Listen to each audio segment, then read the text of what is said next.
La plupart des femmes en ce moment sortent d'un paradigme qu'on a hérité de nos mères et qui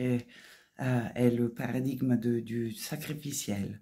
Donc, dans nos relations, la relation à notre travail, la relation à notre compagnon, la relation à nos amis, la relation à nos enfants, qui empêche en quelque part d'honorer à la fois ses propres désirs, ses propres besoins, l'expression de sa propre vérité et le lien. Connaître, faire l'expérience d'une autonomie possible au sein du lien, qui ne soit pas sacrifié du soi,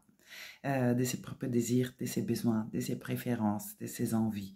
de ses limites, ni sacrificiel dès la relation à l'autre, à ce qui nous passionne, à nos enfants, à nos amis. Cet paradigme sacrificiel, on peut le projeter de la relation à la source. On peut projeter en quelque part que la vie nous demande, ou si vous voulez, Dieu nous demande de nous améliorer, de travailler dur, sacrifier un tas de besoins, d'envies, de désirs pour être validé en quelque part, pour être aimé, pour être reconnu, écouté, entendu. Cet paradigme sacrificiel consiste dans la croyance profonde que je ne peux pas être moi-même et être en lien, que du coup, pour sauvegarder le lien A, je dois effacer, supprimer,